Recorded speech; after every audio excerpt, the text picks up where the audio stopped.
Hi, welcome. This is Leslie Rohrer. Part 5.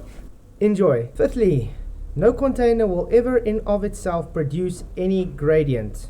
Hello, my name is Walter Unglob, and this is what is the effect on pressure as the volume of a gas inside a closed container increases. There's V1 and there's a pressure P1 due to these molecules or atoms bouncing off the edges. And then I consider a second instance, a time later, where I slowly have increased the volume. Now it's a volume V2. I slowly have increased the volume, and I have a new pressure P2. So if I double the volume, then I'm cutting the pressure in half.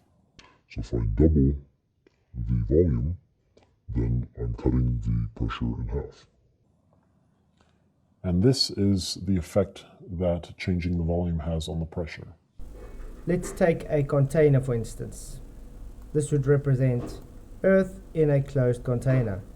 Now, on the ground, you would, let's say, have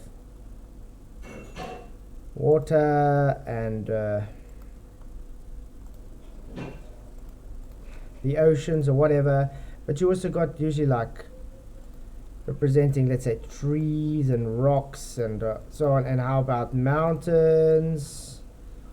And how about buildings, little tree, rocks, whatever. There's a lot for the gas to bounce off of. So if we got the gases at the ground level, there's more collisions to have. So there's gases bouncing all over the place more frequently.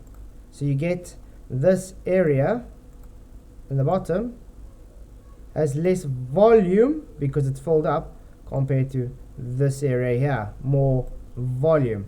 So what has you said? P1, V1, P2, P2, V2. That's why you have your pressure gradients. The volume changes, the pressure changes. Temperature changes, the pressure changes. It's just gas behavior.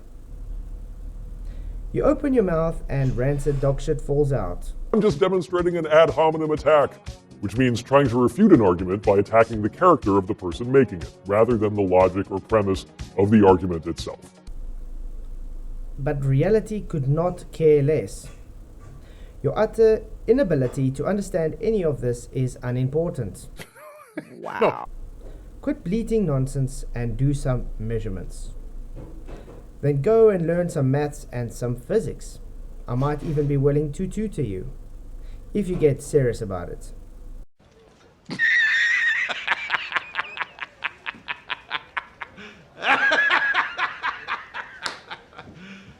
You serious?